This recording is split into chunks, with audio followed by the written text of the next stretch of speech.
Today in the shop, we're going to use a really cold day. This turned out to be a super cold day, way colder than what they had anticipated. So rather than work on the RD, what I decided to do is do the next step on Luciano's H1 Evil Twin project. This involved backmasking, laying out the part of it that's going to be the white stripe, mixing up the paint, which turned out to be a little unexpected thing. We didn't have the thinner for the paint.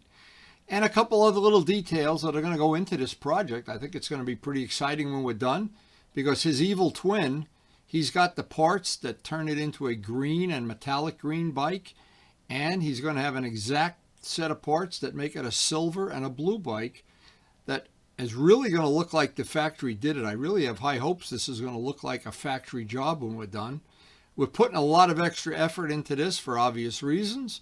It's the middle of the winter, we're freezing. But luckily, Karen's baking cookies and making coffee and God knows keeping me alive through this pandemic, I guess. So let's get out to the shop.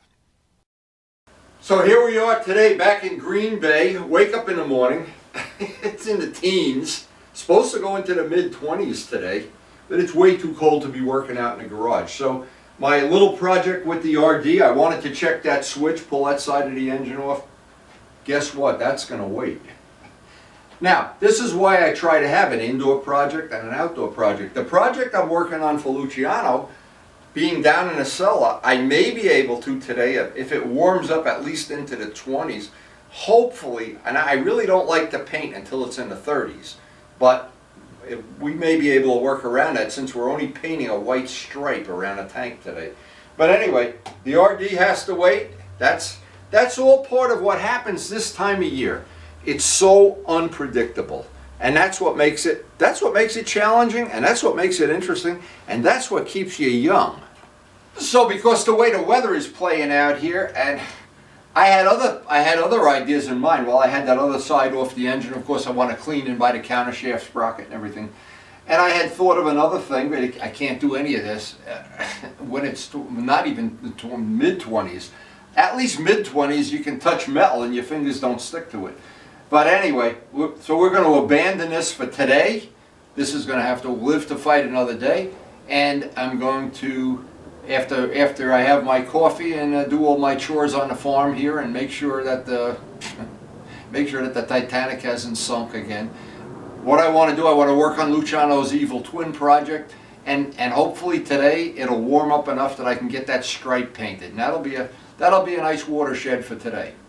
And it sounds like I would be making a joke out of it, but I'm not. These motorcycles and all this laying around on cold concrete, and all the riding actually, I think in a certain degree, it does keep you young. I wish I was a good example of that, but I'm not. I'm really like a used car that has a new paint job. Inside there's a lot of rust. Now another really, not a big thing, a small thing. I think now we have a lithium-ion battery in every bike. I'm not sure if I'm misstating that, but they're the ones we have that are battery-tender bikes. What I noticed is, in this really cold weather, and usually a day like today, I'm on the third bike this morning, I plug these in, and I switch from bike to bike to bike to bike, of course. What happens is, within maybe 2 minutes, they go green. So these batteries really do hold a good charge in a really cold weather. And I think I was wrong about what I just said, because I just plugged in the MT09, and that has a standard battery, and that sometimes sits a lot longer doing its charging thing than the lithiums do. But I don't know if that matters at all. I just know that those battery-tender lithium batteries really do work well, for me anyway. So the objective on any day that it's this cold is to get inside, warm up, have some coffee, feed the birds, I'm not sure what else, find out what Karen has on my agenda today, and then the rest of the day I'll work on Luciano's project. When it's just cold and nasty out, that's the answer to get through the day. Extra coffee. I can't wait for my birds. Oh, there's the first of the birds. We have a whole loaf of Italian bread for them as a special bonus, holiday bonus. My poor birds are hanging out there, the wind is blowing, and it's really cold out there.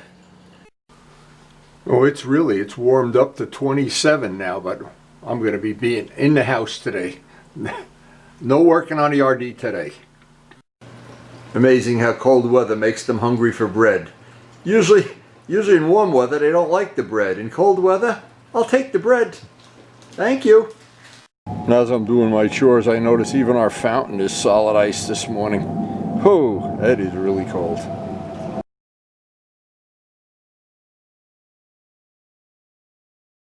And we are having one of the best holiday seasons ever. I guess part of it is thanks to that puppy. He's really brought a little love into our life. Okay, so now I'm highly motivated to stay in a cellar. We know the other day we made our little chart, and that's on the previous video of what we're going to try to do with the RD. I have that. Oops, it's upside down. I have that ready for the next day that it's appropriate to work in the garage. I made myself a little list of what I wanted to do, but today I'll try to get the white stripe on this, and that'll be a real nice thing if I can get out there and get that painted, because it's got to dry overnight. So now before I do anything, I want to make sure I have a brand new fresh razor here, because from this point on a couple of things are important. One is I always have to keep my hands clean. I don't want to go do an oil change and then go do this kind of work. All this striping, well, I'm going to lay it out in 1/4 inch and see if it looks like the picture that we're looking for. And we have a relatively fresh roll of tape, so we are pretty much ready to lay out tape. So what is going to happen, and I'm going to try to describe this in 2 ways. This is a live edge. The inside edge is an edge we're going to see. The outer edge isn't. This is just here to line up our first band of white. This is going to be a white stripe, and this is going to be a live edge. So I want to be real careful. I've got this tape pressed down as good as I can, and in the back where it takes a little dip, I want to make sure I've got that all pressed down. And now I want to lay out what will be the white stripe, but we're not going to use it. This is a piece of tape that's going to come up, and we're going to put another live edge inside, and on that inside edge we're going to use both edges of the tape. So this piece is just there as a pattern. The part I'm going to put on now is a pattern, but both edges of the tape that's going on next are going to be live edges. So I've got to be real careful. From this point on, that tape, we're going to see edges of everything. So we want that to be as nice as possible. Now from this point in the job on, I have a little bit of isopropyl alcohol on a paper towel just to keep my hands dry. So here's what I want to do, and again, this piece of tape is going to be gone when we're done. This is just to set up our stripe. So I'm going to try to get this on real carefully. Do a Chip Foose here. Chip is probably not impressed, but that's okay. Now it doesn't matter. We don't have to do this all in one piece. This will be fine if we can get this to bend. Now a lot of times this tape, when it's a little cold, it doesn't want to bend. So I've asked Karen to leave the heat up in the house, at least for a while. Now looking at how this tape is bending, I can see already we're not going to do what I want to do. We're not going to be able to do it. This tape is not bending. It's really not warm enough in here. It's probably only 65 degrees. So I want to get this in place, and I want to show one of the things that I'll be able to do now. Now that I have this piece on here, let me show this. This is a good trick. So if you're working in a cold environment and you can't get that tape to bend the way you want, that's 1/4 inch tape. What I'll do, rather than using 1/4 inch tape on the final, what I'm going to have live edges, is I'll use 2 pieces of 1/8 inch tape. So this will just be there to lay this out, and I'm just going to do this. You know, a lot of choices I have. I could take a hairdryer and warm this all up, but it doesn't stay warm that long because I'm in a cold cellar. One of the things that's really difficult when you're doing this kind of work is you usually build up a little bit of rhythm at some point in time. So the first part you do really takes a long time, and then this is going to take, before I get my, I guess like any hand-eye coordination thing. But I want to get it right. Luciano is a demanding client, that's for sure. Now, I want to show the difference here. We don't need to worry about that right now. Press that down, and let me show how I want this to lay out. And this is a good tip when you're trying to lay out a 1/4 inch stripe or around a 1/4 inch stripe. So again, you can see how this doesn't want to become a 1/4 inch, and I want it to be a 1/4 inch on a plus side. See, I'm trying to leave a little bit of extra, because it looks like the stripe on the original bike might have been a metric a little bit bigger than that, but the 1/4 inch is going to be fine. And we still have the right thickness for the decals. I already checked that. So here's the whole issue in a nutshell, is if we were trying to lay this out, it'd be almost impossible. Or maybe in a warmer cellar where the heat was on, you'd be able to do this. But we have a good workaround for it. Now the workaround is I'm going to add another piece of tape inside here. So my live edge will be outside, and the two insides I'll cover with a third piece of 1/8 inch tape. And that'll allow me to do a real nice accurate curve without having these wrinkles in it. Something to keep in mind if you're designing a paint job from scratch, even like the FZR paint job, most of it is always straight lines. That's the easy part. Then when you get to the curve part, or where a stripe has to go up around something, and in these little ditches to get that tape pressed down in there so you get a nice edge in there, that's all the little things that make a job that it's world class, instead of that it looks like, well, that you didn't care. Now we're getting to the point where I want the inner edge of this, where these two tapes join, to be a relatively tight joint, so I maintain the dimension. But I know I'm going to have to put a third piece of tape right on top of it. That goes without saying. And the 1/8 inch tape, of course, a lot easier to bend around the corners and a lot less prone to pick up and make a wrinkle. And laying this out, you would think, when you look at one of these paint jobs, you think, oh, that's easy. And then when you start doing it, you realize, holy mackerel, the hours just roll by and there's still a lot to do. But our clients know that we work like a real estate agent. We work for them. Okay, so we're going to get this right down to nitty gritty here. And I don't want that too close.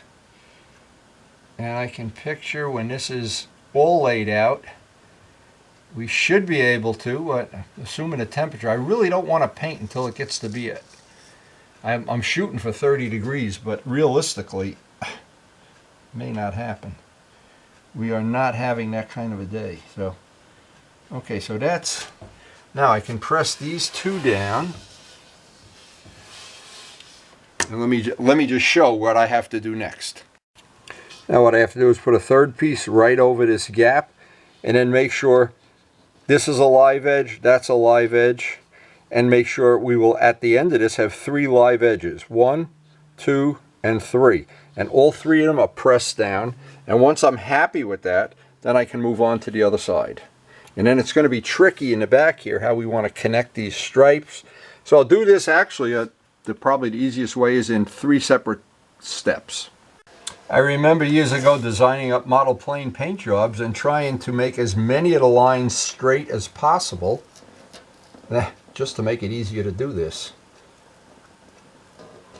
But once you get the rhythm, see, an hour from now I'll have the rhythm and this will go a lot quicker. But in the very beginning, I don't want it to be anything but as accurate as I possibly can make it. And laying out this tape, sometimes it gets tricky. Sometimes the tape it seems like the tape behaves best when it's warm, but you know what, then Karen's uncomfortable in the house. And so we make a compromise. Now that that's on, that has covered up the gap. Now I can very carefully, and I'm going to even use I'm going to use heat on this, because I don't know the paint that's underneath here, what kind of bond I have. I don't know. Again, whenever you're dealing with old stuff, it's a mystery. Always a good idea to use heat when you're pulling up tape.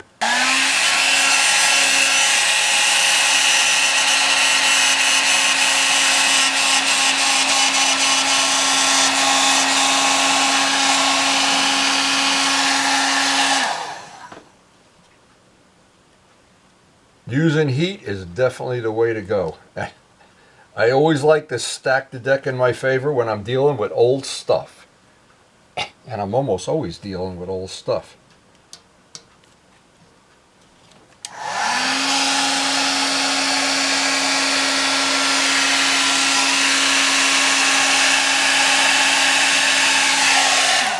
And now the critical thing is, after cleaning my hands again, is to get this, all the live edges pressed down as good as possible. And we now have, you get all three of them, we now have one side, basically 1/3 of the job, stripe. So what will happen is this will be blue, this stripe will be white. When I pull this stripe up with 3 pieces, this will be blue, and then this will be silver inside. So we will have our triple stripe, just like a stock bike.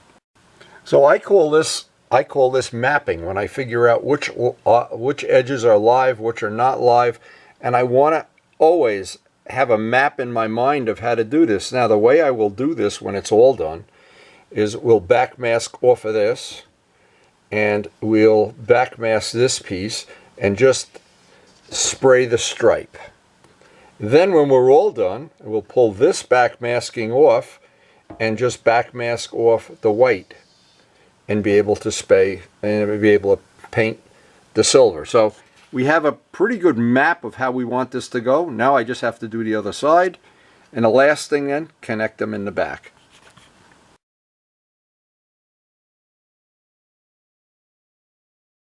Now, one of the things I love about YouTube, and I just happened to use it last night, I'm installing new shower doors on my shower, and I have to cut it, I haven't cut it yet, some glass, and it's a laminated glass, so I wasn't sure how to cut it.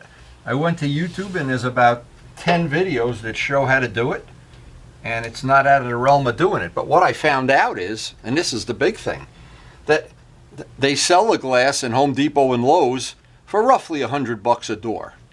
But I have to cut it to a custom size. Well, if you go to a glass place, we've got a couple estimates from glass places for cutting glass that size, laminated glass. It's 5 times the price. It's $500 a panel.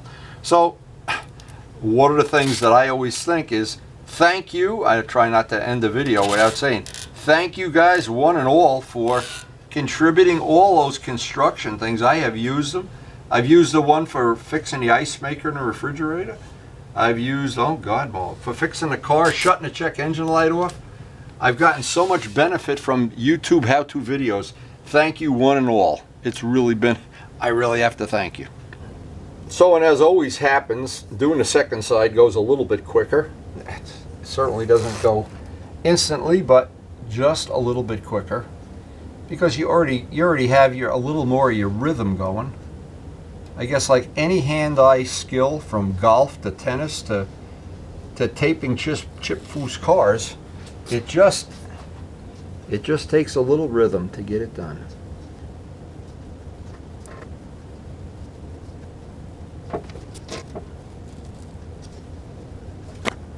I think one of the beauties of working with paint is the skills you need to do it.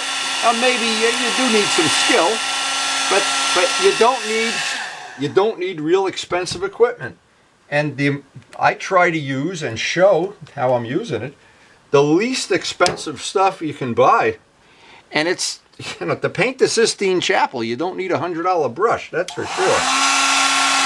Using basic equipment, inexpensive equipment, and just some skills that you can develop relatively easily, and then having that artist's eye for laying things out.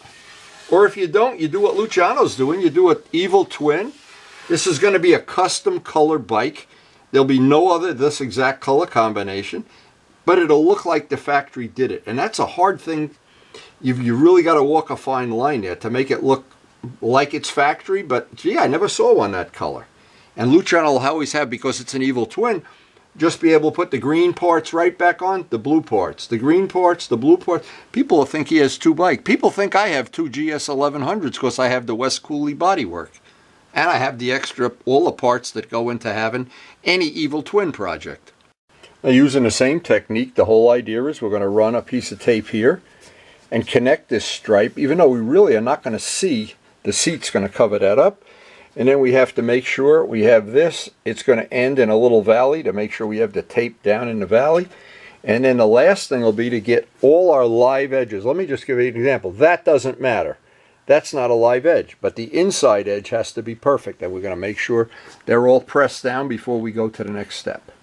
Now, I know when I do this, I know it's going to be prone to wrinkle, which it is, but it doesn't matter. This is not a live edge. It's not even a piece of tape that I'm going to use in the final product. I just want to get the blend in just as close as I can.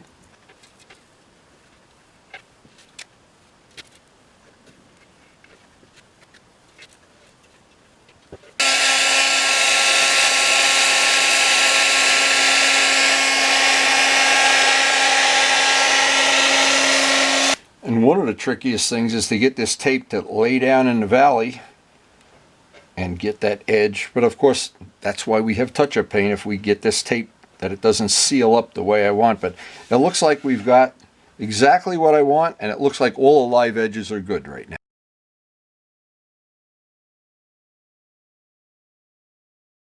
Now, just so I share information, if I had done this job from the beginning, the first thing I would have done is painted the whole tank white. And then all I would have had to do is lay out this one stripe. Maybe it would have been easier, maybe not, I'm not sure. And it won't really matter, we're not having a contest here. But that's the way I always approach things when I have a white stripe. Because a white stripe, when I go to do this, I have to put a lot of white paint on to cover that blue. And then that gets thick, and then I have to bury it in clear. So it makes me a lot more work. If you were to just have this as the original color, that original color would be lower than the paint around it, and then you would just fill it with clear. It'd be a lot easier to get it the way I want it anyway. But anyway, it's not my bike, it's Luciano's bike, and these clients that I have are very, very fussy. And I've got that all. It actually looks like it went pretty well. And I'm pressing down all the final edges on this, because the next step is I've got to backmask every single thing except that white stripe. And that's the reason for doing the white stripe first. It saves backmasking. Well, you know, I guess we shouldn't complain. Tin foil is cheap. And I want to thank Walt Prey, who years ago shared, he's a custom, late Walt Prey. He was a wonderful custom car and modeler in California, and he shared that tip of using the tin foil. It's worked so well over the years.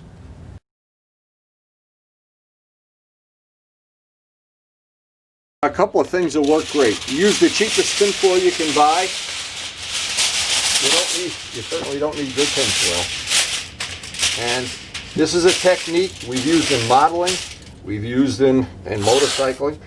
When I know I'm going over fresh paint like I am, I try to rub that up on my shirt once.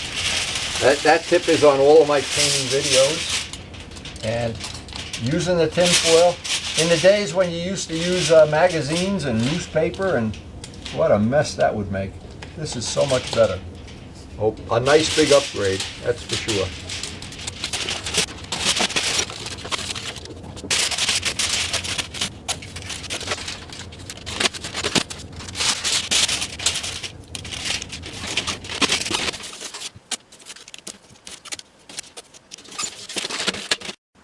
Okay, the whole outside of the tank is now sealed in tin foil. Now I want to show a little trick that has worked for me over the years. We're going to lay a piece of tin foil out here and take an impression of where the tape line is and cut it. So what it'll just do, it'll make backmasking this kind of an area just a little bit easier. Now a lot of people would be prone to just put layers of blue tape on there. And one of the goals I always have as a painter is to minimize the amount of tape that's actually touching the paint, so we minimize the risk of pulling up the paint, especially on new paint like this, or unknown paint, which is exactly what this is. Okay, so I wanted to show this. If I flatten this out, this is an old trick from modeling, and it works really well. It's one of those tricks that once you use it, you say, wow, did that make my life easier? Now, I'm going to go way overboard where I don't need to go anymore. This is just really a demo, but it does work well. One of the things I've found works real well anyway. Now, I'm going to flatten out the tape, and I'm just going to put this impression of the tape in it, of where the curve is. Up here, I'm just going to put blue tape. But it tells me, if you can look at that up close, you can see exactly where that impression of the tape is in the foil. Again, a super good modeling tip from the world of modeling. And the thing is, a lot of the things you use, a lot of the skills you use in modeling work out great in motorcycling too. Okay, so once we have that impression, now I can trim that back just about 1/8 of an inch shorter, and then just lay my blue tape right in. And then that is really a great tip. Now another thing, I use cheap razor blades, Harbor Freight razor blades, but I don't know if you use good ones that lasts any longer. Razors cutting tinfoil never seems to last real long, but I can give myself 1/8 of an inch of clearance. You see the blade's already dull. But that doesn't even matter. Razor blades are cheap. So we're just going to trim that up as far forward as we can go. Save the overage. Now what that allows me to do, and it's really a big help, that's going to allow me to do what would be a complicated backmasking in just one step. And once I seal that up, now I'll just trim up the front. And that is really an excellent tip.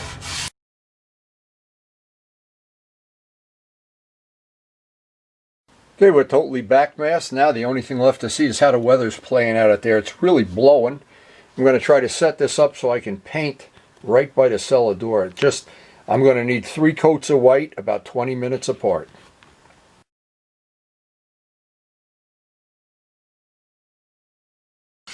Now this brand of paint that Luciano supplied for his job, I don't have the thinner for this paint. I'm hoping my thinner is compatible.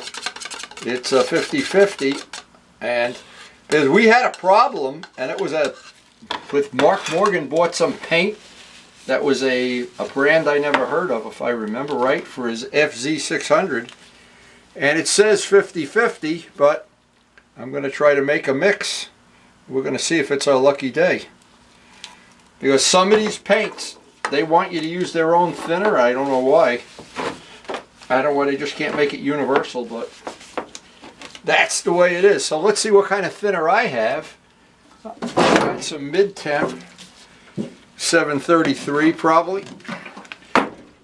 It'll be an interesting test. I'll have to do a little test before I actually paint parts. I would always rather have some proven thinner that I know is going to be the right. We're really playing musical chairs here. I don't know. Guess we're going to find out. Now spraying, this really was challenging. The wind is blowing. It had gotten up to 30 degrees, but the paint is really difficult to get to flow at that cold temperature. So if I had to go back and forth 3 or 4 times, and needless to say, at the end of it, the job worked out fine. But it's turned out to be, we've condensed it down to maybe 20 seconds of video, but this really was time consuming. I got the 3 coats on about 20 minutes apart, and every time I go back and look at it, I think, one more coat of white, one more. And that's why you always do the white stripe first, if you have a choice. Well, we got our mission accomplished up here. We got our back mask. I got 3 coats of white of that Omni with 733 thinner in it, and it looks like that's okay. But I never really know. We learned a very important lesson with Mark Morgan's FZ600. Boy, when you start mixing and matching, and those rocket scientists put something in there, I don't know. I have no idea. I don't need to know. I don't want to know. You know. So the bottom line here is this is going to sit overnight under a heating vent in the shop, and tomorrow we'll come back and make a decision if we're going to work on the RD or are we going to work on this, depending on the weather. You never know about the weather. I don't even, when I know about the weather, I don't know about the weather. So, but I do want to say thank you to the healthcare workers. So important. We have this giant spike in New Jersey going on now. The kids are not going to school. I am very lucky. My family has seemed to make it through so far. Hope your family did too. And I hope you're enjoying the videos. I hope you'll learn, like I learned things from YouTube. I hope you'll be able to learn from me, and I've completed the circle of life here. So I would be very happy to know that I did that. Anyway, I do thank you for watching, and we will try to keep this interesting over the winter because we have other projects beside this. I have one in the bag. I'm not letting out of the bag yet, but it's coming soon. But I'd like to get this job done, and then take some pictures with the bike with the green parts and with the blue parts, and show what an evil twin really is. Because this is a real evil twin. Anyway, thank you so much for watching. That puppy up. Oh my God. Are you happy with that puppy? He's a poop monster. He's a poop monster. In mind, we do try to post up something new every day. We do miss some days, of course. I wanted to share a few photos that I found that are appropriate to today's video. Now, when I did the FZR, and I wanted to make this point, I painted everything white. It looked like a good Yuma truck. Well, there was a purpose for that. And we missed the purpose on Luciano's job because he had painted it a dark color. Now, what painting it white meant that when I went to lay out the stripes, and this is a valid point, I went to lay out the stripes on this, there was an incredible amount of work laying out the tape. And I remember being out in that freezing cold garage with a ruler and with a straight edge and everything, and I went back and forth. This stripe, by the way, tapers from the front to the back. There's a lot of tapering going on. There's a border going on. It's an incredible job to lay this out. I believe, if I look back at the videos, it was 3 or 4 days out in the garage just laying tape out. You could go back on the channel and check that out if you think I'm kidding. That was a labor of love. But, like with all labors of love, there's a day when you're done. And then you have the bike for the rest of your life. And in this case, this is a bike I really want to have the rest of my life. This really has been one of the most fun projects, and thankfully it's all out on our channel, every step. So if you're serious about evil twins, we've done plenty of them. We're going to do more in the future. It's a nice way. If you have the spare parts to do it, you can make a West Cooley bike. You really don't have to buy the whole bike. You just need to buy the bodywork. I made that carbon fiber seat years ago. In fact, I still have it. I tried to make the bikes that they're interesting to ride, so I don't get that feeling that I'm riding the same ride over and over again, that Groundhog Day thing. And I've done it with all the bikes that I've, basically been involved in. Now, Luciano's bike that we're working on now is a real evil twin. He will have the option of just flipping those green parts to the blue parts very, very conveniently and quickly, and it'll be a lot of fun. It'll be a lot of fun working on that bike when he gets it all put together. So I hope you enjoyed it, and thanks for watching.